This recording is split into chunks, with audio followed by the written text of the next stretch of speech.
Hello and welcome to FAridays, where every month in May, which is Friedreich's Ataxia Awareness Month, I'll be putting out a video telling you more about FA. So let's get into it.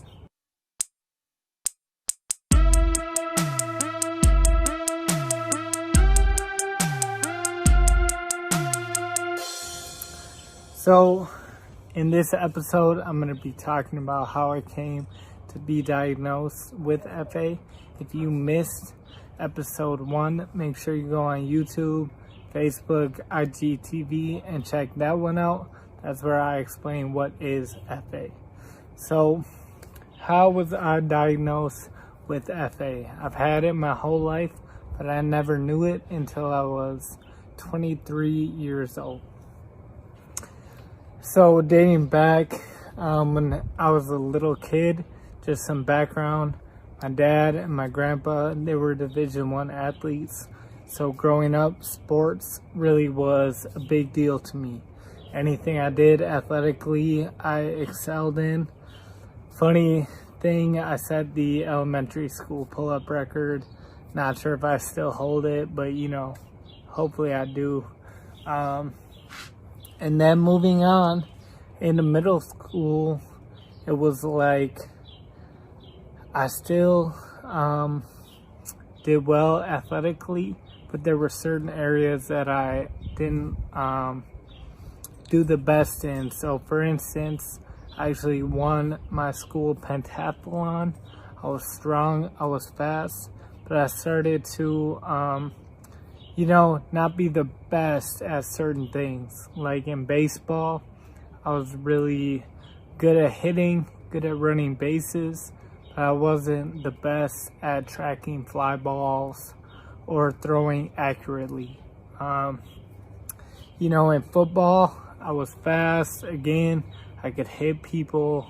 I could catch easy catches, but when it came to like tracking a ball and jumping up and catching it, that wasn't my gift. So I didn't think much of it. I thought, well, I'll just do what I'm good at. Going on into high school, it was the same type of thing. I made the football team, baseball team, and I always did well when it came to lifting, when it came to running. I actually won my weight class at a tri-school competition. So I'm not saying any of that to brag. I'm just saying that's where I was at physically. That is a trajectory that I seemed to be on. And then I remember basically it went forward to my senior year, and it came time, like we did every year, to test our max lifts, test our 40-yard dash, and things like that. And I trained and lifted all summer long. So I thought, yeah, I'd be good to go. But I went out. For some reason I couldn't explain, I got slower. My lifts had gone down and I didn't know what was happening. So, through that time I started having more trouble just performing well. I remember struggling to throw accurately in baseball. I remember dropping a fly ball in a game and wondering, like, man, what the heck? Why is this happening? But again, I kind of ignored it. I felt like I never reached a peak athletically that I expected, and I started to think, well, I guess that just wasn't my thing. Maybe I was an early bloomer. I didn't know. So fast forward then, there are a few things throughout college that I distinctly remember. I remember being in an intramural flag football game. I went out, ran my route and cut, and I stumbled and tripped and fell. And I thought, man, maybe I'm rusty. I don't know why that happened. And then I went out to skate, and I grew up playing hockey, and it was like I forgot how to skate, and I could not figure out why. I could not explain it, and I thought, you know, I guess I haven't skated in a year or so. Maybe don't use it, you lose it. And that's how I explained it to myself. You know, I went out to slalom water ski, where you get up on one ski, which I did my whole life growing up, and I couldn't do it. I couldn't get up. And same thing, you know, I thought, well, I haven't done this in a couple years. Don't use it, you lose it.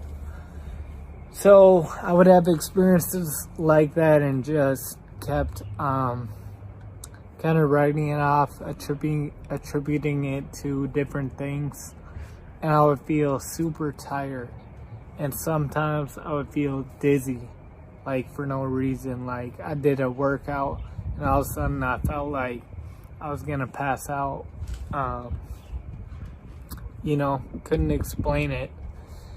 And so those things kept happening. I didn't think too much about it because, you know, I still played pickup basketball every day. And sure, I wasn't the best, but I could play in the game. You know, I still played racquetball. Still went out and played catch. Never thought I'd probably have a rare disease or condition. You know, I didn't think that. Nobody in my family thought that. The other big thing is people would say, oh, when I met you, I thought you were drunk. When I met you, I thought you were an avid marijuana user. People would say that, and then they'd say, yeah, but as I got to know you, I realized that's just how you are. And I thought it was just part of my personality, part of how I talk. So anyways, fast forward, graduate college. You know, I started having more trouble, you know, running smoothly, playing basketball. You know, we go out and play pickup football. I remember running to catch a ball, a routine catch, and it hit me in the shoulder. You know, I couldn't track it. And then stuff like that just kept happening. I kept wondering, like, man, what's going on? And finally, what happened was I went to go paddleboard in the ocean.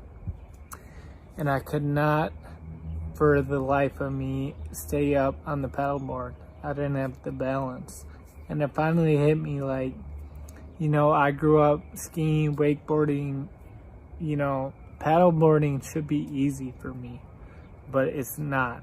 I can't do it. So that led me to think maybe I had too many concussions playing football, playing hockey, that my balance is bad.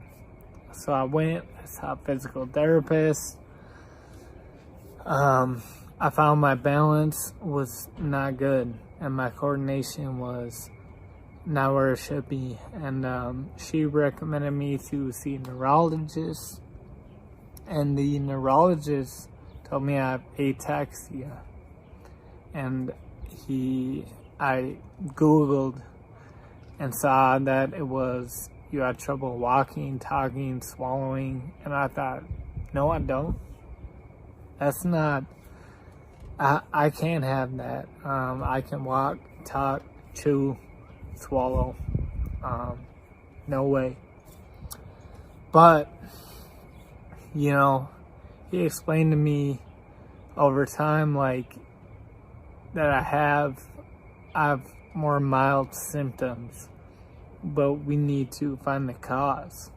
So I had an MRI, I had several blood tests. They tested for vitamin deficiencies or another, just variety of reasons you could have ataxia, and they all came back irregular. So it was still unknown. And finally, you know, a geneticist and an ataxia specialist said, your symptoms, your story, that sounds like FA, and we're gonna run a genetic test. And they did that, and sure enough, finally, it was like my whole life was explained. All these questions, you know, all the wondering like, man, why can't I perform physically? Why do I feel off balance? Why do I get dizzy? Why do I get tired? Why do people think I'm drunk? It all finally made sense, and that is how I became diagnosed with FA. In my next episode, I'm going to talk about how FA affects my life, what it looks like. Again, if you want to get involved, go to curefa.org. Find the various ways, especially during May, that you could raise awareness to FA, or you could give financially to research. So I hope you enjoyed this episode, and I will have another episode next week. Thank you very much. Goodbye.